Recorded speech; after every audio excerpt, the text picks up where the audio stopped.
Hello friends, welcome to my YouTube channel. मी यज्ञा दयानंद गुरव तुमचं माझ्या यज्ञा ई लर्निंग या चॅनलवर स्वागत करते. मुलांनो, आज आपण 6th स्टँडर्डचा जो 3rd चॅप्टर आहे diversity in living things and their classifications, त्याचा सेकंड पार्ट आज आपण या व्हिडिओमध्ये पाहणार आहोत. जो फर्स्ट पार्ट आहे त्याची लिंक मी डिस्क्रिप्शन बॉक्समध्ये दिलेली आहे. तिथे जाऊन तुम्ही जो फर्स्ट पार्ट आहे तो पाहू शकता. त्याआधी व्हिडिओ सुरू करण्याआधी ज्यांनी चॅनल सबस्क्राईब नसेल केला त्यांनी प्लीज चॅनल सबस्क्राईब करा, बेल आयकनवरही क्लिक करा आणि व्हिडिओज जर तुम्हाला आवडत असतील तर व्हिडिओला लाईक करा, कमेंट करा आणि जास्तीत जास्त लोकांपर्यंत शेअर करा. चला तर मग सुरू करूया आपल्या 3rd चॅप्टरला, diversity in living things and their क्लासिफिकेशन्स.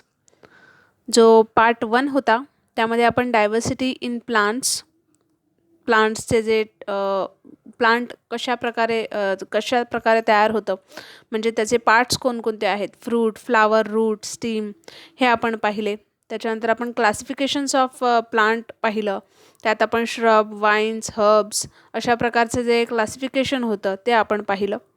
आजच्या व्हिडिओमध्ये आपण diversity and classification in animals हे पाहणार आहोत आणि याच्या पुढचा जो पार्ट आहे तो पाहणार आहोत. चला तर मग सुरू करूया. Diversity and classification in animals. Diversity म्हणजेच जसं फर्स्ट पार्टमध्ये सांगितलं होतं विविधता.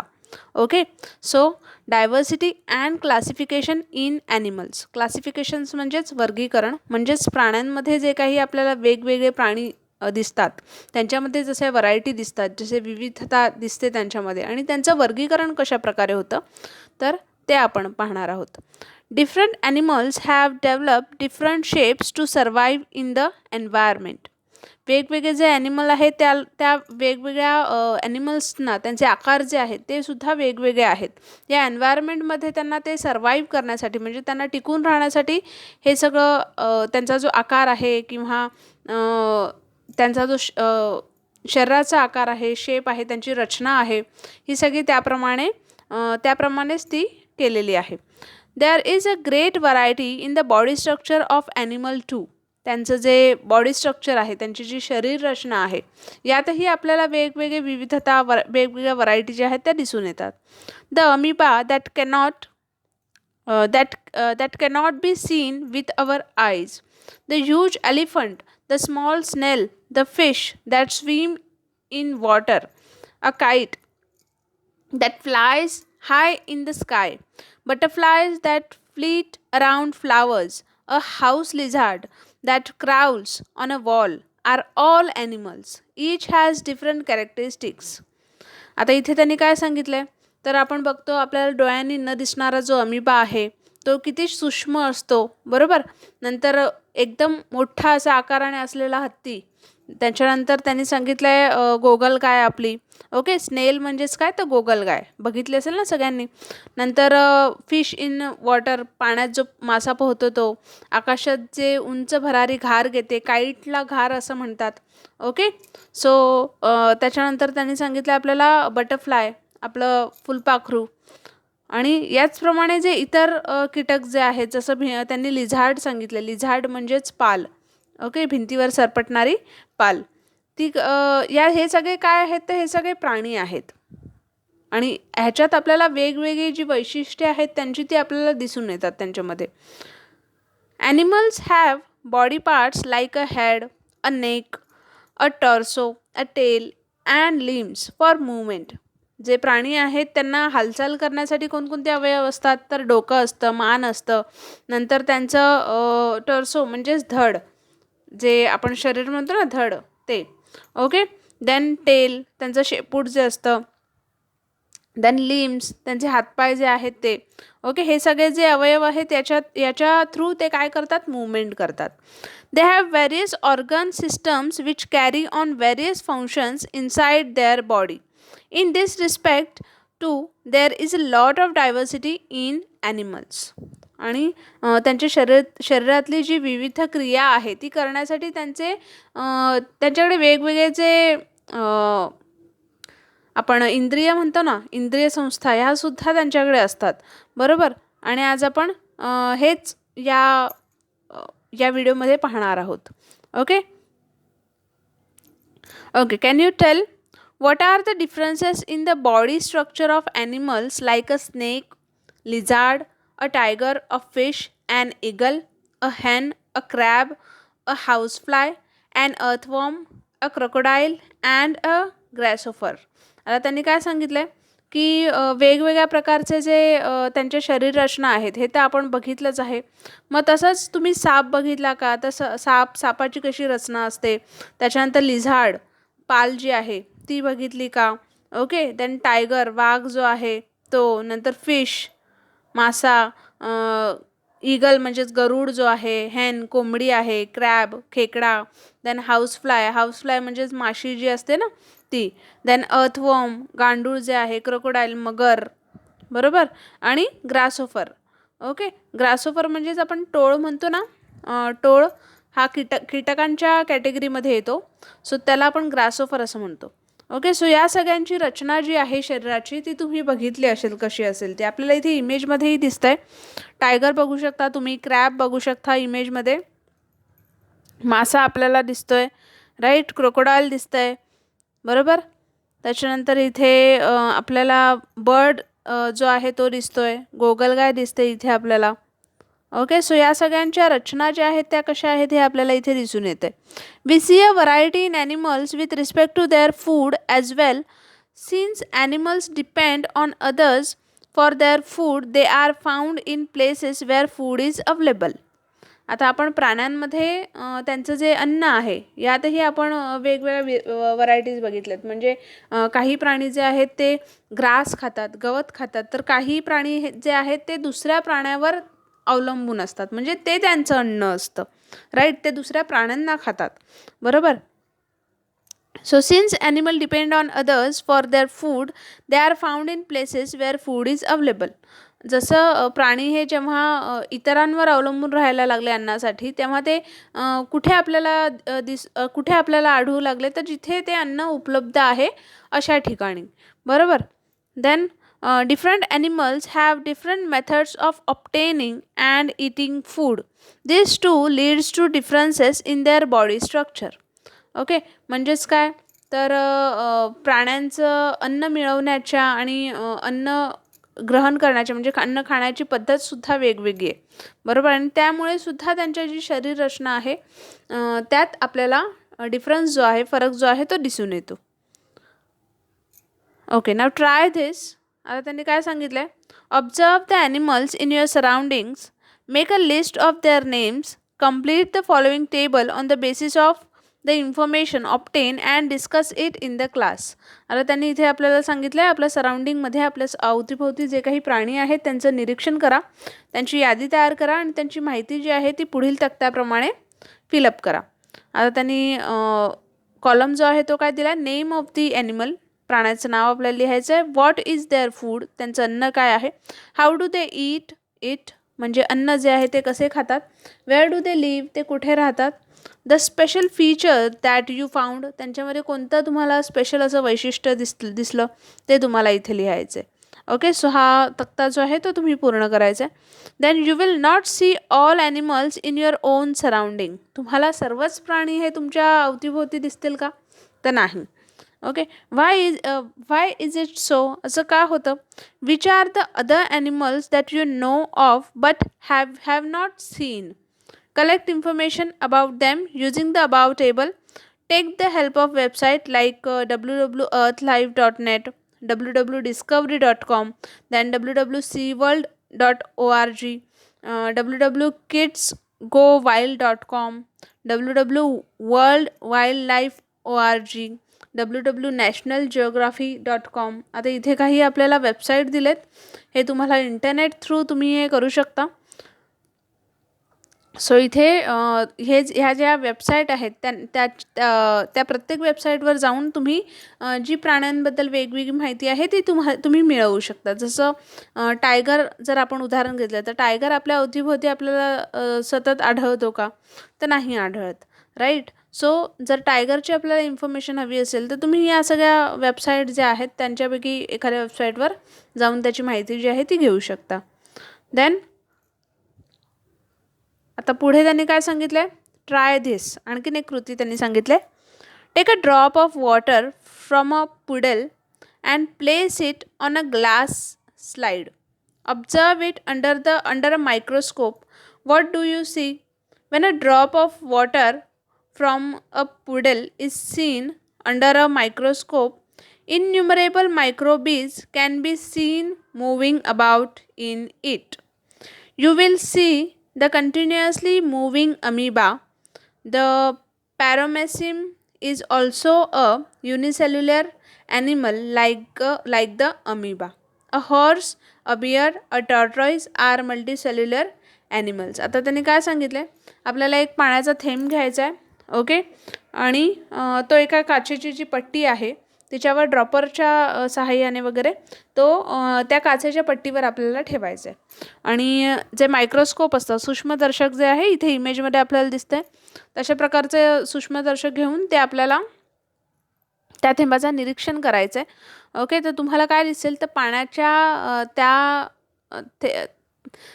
थेंब जो आहे. ओके, आणि हा जो पाण्याचा थेंब आहे ना, तो तुम्हाला पुडेलमधून घ्यायचा आहे. म्हणजेच जे डबकं वगैरे असतं ना, जिथे पाणी साठून राहतं, अशा ठिकाणचा पाण्याचा थेंब घ्यायचा आहे. ओके, सो तो पाण्याचा थेंब घेऊन आपल्याला त्या काचेच्या पट्टीवर ठेवायचा आहे आणि ते सूक्ष्मदर्शकाखाली आपल्याला ठेवून सूक्ष्मदर्शकाच्या सहाय्याने त्याला बघायचं आहे. त्या थेंबाला आपल्याला काय दिसेल, तर त्याच्यामध्ये भरपूर असे सूक्ष्मजीव आपल्याला दिसतील. ओके, मायक्रोबीज आपल्याला दिसतील आणि त्यांच्यामध्ये सतत हालचाल करणारा एक अमिबा आपल्याला दिसेल. ओके, इथे आपण इमेजमध्ये पाहू शकतो. हे इथे ग्रीन कलरचं त्यांनी इथे इमेजमध्ये दिलं आहे. ओके, हा पाण्याचा ड्रॉपलेट आहे. ह्याच्यामध्ये बाकीचे जे आहे ते मायक्रोबीज आहेत आणि एक जो आहे तो अमिबा आहे. अमिबा हा एकपेशीय असतो, राईट, युनिसेल्युलर असतो. सो ते आपल्याला इथे दिसून येईल. बरोबर. देन नंतर त्यांनी काय सांगितलं, तर हॉर्स, बियर म्हणजेच घोडा किंवा अस्वल आहे, टॉर्टॉईज, कासव, हे कसे आहेत प्राणी, हे मल्टीसेल्युलर आहेत, हे बहुपेशीय प्राणी आहेत. Okay, then can you tell what is the chain of bones in the center of our back called? काय, तर आपल्या पाठीचा जो मध्यावरून जी हाडांची जी काही माळ जाते, जे हाडांची जी चेन जाते, तिला आपण काय म्हणतो, असं त्यांनी विचारलंय. So animals with a vertebral column and those without it form two groups known as vertebrates and invertebrates respectively. पाठीचा कणा असलेले आणि नसलेले हे दोन्ही प्रकारचे प्राणी असतात. बरोबर. सो पाठीचा कणा असलेल्या आणि नसलेल्या प्राण्यांचे पृष्ठवंशीय आणि अपृष्ठवंशीय असे दोन गट पडतात. ओके, वर्टिब्रेट म्हणजेच पृष्ठवंशीय आणि इनवर्टिब्रेट म्हणजेच अपृष्ठवंशीय. पृष्ठवंशीय म्हणजेच ज्यांना पाठीचा कणा आहे ते, आणि अपृष्ठवंशीय म्हणजेच इनवर्टिब्रेट म्हणजेच ज्यांना पाठीचा कणा नाही ते. नाव snakes, birds, fish and kangaroos as also humans are vertebrate animals. आता वर्टिब्रेट ॲनिमल्स कोणकोणते आहेत ज्यांना पाठीचा कणा आहे? साप, मानव, पक्षी, मासा, kangaroo. Okay, then animals such as snails, cockroach, earthworm do not have a vertebral column and therefore they are invertebrate animals. आता कोणकोणते ॲनिमल सांगितले ज्यांना पाठीचा कणा नाही? स्नेल म्हणजेच गोगलगाय, देन कॉक्रोच त्यांनी सांगितले झुरळ, अर्थवॉर्म गांडूळ यांना पाठीचा कणा नसतो आणि म्हणूनच हे इनवर्टिब्रेट ॲनिमल्स आहेत. Then second, name some animals which lay egg and other which give birth to their young ones. आता अंडी घालणारे असे किती प्राणी आहेत किंवा किती पक्षी आहेत आणि पिल्लांना जन्म देणारे किती प्राणी आहेत, हे कोणकोणते आहेत? बघा, अंडी कोण देतं? हेन देते, राईट. कांगारू जे आहे, कांगारू काय करतं? पिल्लाला जन्म देतं. बरोबर. देन चिमणीसुद्धा अंडी देते, राईट. पक्षी जे आहेत ते अंडी देतात, बरोबर की नाही? आणि आपण डॉग किंवा कॅटचं एक्झाम्पल घेतलं तर काय करतात? ते पिल्लाला जन्म देतात. Okay, we'll have learned that producing another living thing like oneself is called reproduction. आपण हे शिकलोच आहे की स्वतःसारखा दुसरा एखादा जीव निर्माण करणे यालाच रिप्रोडक्शन असं म्हणतात, यालाच पुनरुत्पादन असंही म्हटलं जातं. A hen lays eggs and hatches them. After a few days, the young chicks hatch out of the eggs. hen काय करते, ती अंड देते, कोंबडी अंड घालते आणि मग त्या अंड्यावर बसून ती हॅचिंग करते. हॅचिंग म्हणजेच काय, ती त्या अंड्याला ऊब देते, बरोबर. आणि काही दिवसानंतर त्यातून पिल्लू जे आहे ते बाहेर पडतं, राईट. त्याचप्रमाणे a cow gives birth to a calf. गाय काय करते, ती वासराला जन्म देते, बरोबर. Before that the calf grows within the cow's body. According to the mode of reproduction animals are classified into two types, namely oviparous animals which lay egg and viviparous animals which give birth to their young ones. आणि जे गाय आहे, okay, ती गाय काय करते, ती गाय तिच्या शरीरात त्या वासराला वाढवते, ओके. आणि मग त्याचा जन्म जो आहे तो होतो, बरोबर. तर त्या अशाच प्रमाणे जे ॲनिमल एग देतात, जे अंडी देतात, त्यांना ओविपॅरस ॲनिमल्स असं म्हणतात, ओके. आणि जे अंडी देत नाही, जे डायरेक्ट पिल्लाला जन्म देतात, त्यांना विविपॅरस ॲनिमल्स असं म्हटलेलं आहे, ओके. सो आधी आपण काय पाहिलं, वर्टिब्रेट आणि इनवर्टिब्रेट. वर्टिब्रेट कोण आहेत, ज्यांना पाठीचा कणा आहे ते, आणि इनवर्टिब्रेट म्हणजेच ज्यांना पाठीचा कणा नाही असे ॲनिमल. तसंच इथे आपण बघितलं विविपॅरस म्हणजेच जे अंडी देतात ते, आणि ओविपॅरस म्हणजेच जे अंडी देतात ते, आणि विविपॅरस म्हणजेच जे पिल्लाला जन्म देतात ते, okay. Now third, where are the animals, namely a horse, a bear, a tortoise, an alligator, a fish, a deer and a frog to be found. आता घोडा, अस्वल, कासव, जे टॉर्टॉईज आहे, ओके, कासव म्हणजेच टॉर्टॉईज, देन बियर आहे, अस्वल, नंतर ॲलिगेटर त्यांनी सांगितलं आहे आपल्याला, फिश सांगितलं आहे, ओके. सो हे सगळे ॲनिमल जे आहेत हे कुठे आपल्याला आढळतात, then according to their habitat animals are usually classified into terrestrial and aquatic animals. आणि त्यांच्या ज्या राहण्याचे राहण्याचं जे ठिकाण आहे त्यांचं, प्राण्यांचं, याच्यावरून सुद्धा या प्राण्यांना क्लासिफाय केलेलं आहे, याच्यावरून सुद्धा यांचं वर्गीकरण केलेलं आहे. दोन टाईपमध्ये वर्गीकरण केलं आहे, टेरेस्ट्रियल अँड ॲक्वाटिक. ॲक्वाटिक ॲनिमल म्हणजेच जे पाण्यामध्ये राहतात ते, आणि टेरेस्ट्रियल ॲनिमल म्हणजेच जे जमिनीवर राहतात ते, okay. However animals like a frog, salamander, toad live in both places. जे बेडूक आहे किंवा टोड आणि सॅलेमेंडर असे प्राणी जे आहेत ते जमिनीवर आणि पाण्यात दोन्ही ठिकाणी राहतात, ओके. आणि म्हणूनच त्यांना ॲम्फिबियस ॲनिमल्स असं म्हणतात, आपण काय पाहिलं इथे, तर टेरेस्ट्रियल म्हणजेच जे जमिनीवर राहतात ते प्राणी, आणि ॲक्वाटिक म्हणजेच जे पाण्यात राहतात ते, आणि ॲम्फिबियस म्हणजेच जे पाण्यात आणि जमिनीवर दोन्ही ठिकाणी त्यांचं वास्तव्य आहे असे प्राणी, ओके. सो इथे आपण 3 गोष्टी पाहिल्या, वर्टिब्रेट, इनवर्टिब्रेट. वर्टिब्रेट म्हणजेच ज्यांना पाठीचा कणा आहे ते, इनवर्टिब्रेट म्हणजेच ज्यांना पाठीचा कणा नाही ते.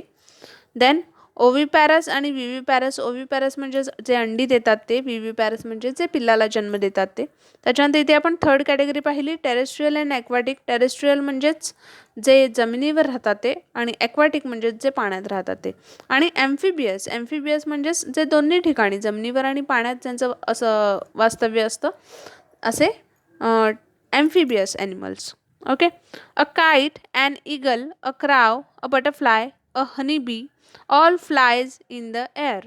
आता हे सगळे पक्षी जे आहेत ते कसे असतात, ते हवेत त्यांचं राहणं असतं, त्यांचा जो संचार आहे तो हवेत असतो, बरोबर. They fly in air though they live in different places. आणि म्हणूनच त्यांचं जे ठिकाण आहे ते ठराविक नाही आहे, ते विविध ठिकाणी राहतात. These animals are said to have an aerial mode of life. आणि त्यांना काय म्हटलेलं आहे अशा ॲनिमल्सना? Aerial mode of life. Okay, जे हवेत असतात ते. जसं एक्झाम्पल त्यांनी काय दिलं आहे? काईट म्हणजेच घार, देन ईगल गरुड, क्रो कावळा आहे आपला, बटरफ्लाय फुलपाखरू, हनीबीज मधमाशी. ओके, हे सगळे प्राणी हवेत फ्लाय करतात, उडतात. म्हणूनच त्यांना आपण एरियल मोड ऑफ लाईफ असं म्हटलेलं आहे. Then use your brain power. What are the different criteria use to classify animals? प्राण्यांचं वर्गीकरण कोणकोणत्या निष्कर्षांच्या आधारे केलं जातं? आत्ताच आपण पाहिलं तर त्यांची जी शरीर रचना आहे त्याच्यावरून केलं जातं. त्याच्यानंतर ते कशा प्रकारे रिप्रोडक्शन करतात. ओके, त्यांच्या बाळांना किंवा अंडी कशा प्रकारे हे करतात, तर ह्याच्यामध्ये सुद्धा वर्गीकरण केलं जातं. किंवा त्यांचं राहण्याचं जे ठिकाण आहे याच्यावरून सुद्धा त्यांचं वर्गीकरण केलं जातं. Okay, then always remember, in the living world a lot of diversity is seen both in animals and plants. Of course जे लिव्हिंग वर्ल्ड आहे, जे सजीवांचं जग आहे, तिथे तुम्हाला वनस्पती आणि प्राण्यांमध्ये खूप जास्त प्रमाणात अशी विविधता आढळून येते. Okay, every plant and animal is unique. प्रत्येक प्लांट आणि प्रत्येक ॲनिमल जो आहे त्याचं स्वतःचं असं वैशिष्ट्य आहे. We should all make efforts to conserve this diversity in the living world. आणि आपल्याला या सजीवसृष्टीमध्ये जी डायव्हर्सिटी आहे, जी विविधता आहे, ती जपण्याचा प्रयत्न करणं खूप गरजेचं आहे. Now let's see what we have learned from this chapter. Plants are classified on the basis of their height and the shape of stems, period of life cycle and habitat. जे प्लांट्स आहेत त्यांचं classification कसं होतं? त्यांच्या उंचीवरून होतं. Okay, then shape, त्यांचा जो आकार आहे खोडांचा त्याच्यावरून होतं. पिरियड ऑफ लाईफ सायकल, त्यांची जे जीवनकाल असतो त्याच्यावरून होतं. आणि त्यांचं हॅबिटेट म्हणजेच त्यांचं जे अधिवास असतो याच्यावरून त्यांचं वर्गीकरण जे होतं. Animals are classified on the basis of cell structure, vertebral column, method of reproduction and habitat. ॲनिमलचं जे आहे क्लासिफिकेशन ते कशा प्रकारे होतं, तर त्यांची सेल स्ट्रक्चर, त्यांची पेशी रचना जी आहे, त्यांचा पाठीचा जो कणा आहे, नंतर त्यांचं रिप्रोडक्शन, पुनरुत्पादन करण्याची जी पद्धत आहे, आणि त्यांचं हॅबिटेट म्हणजेच त्यांचं जे राहण्याचं ठिकाण आहे याच्यावरून त्यांचं वर्गीकरण हे केलं जातं. सो फ्रेंड्स, इथे आपला जो 3rd चॅप्टर आहे diversity in living things and it's classification, तो कंप्लीट झालेला आहे. होप तुम्हाला जो पार्ट 1 आहे आणि पार्ट 2 हे दोन्ही व्हिडिओ आवडले असतील. आणि व्हिडिओज जर आवडत असतील तर व्हिडिओला नक्की लाईक करा, कमेंट करा, जास्तीत जास्त लोकांपर्यंत शेअर करा आणि आमचा चॅनल सबस्क्राईब करायला विसरू नका. बेल आयकॉनवरही क्लिक करा. चला तर मग भेटूया आपल्या नेक्स्ट व्हिडिओमध्ये. तोपर्यंत take care and have a good day.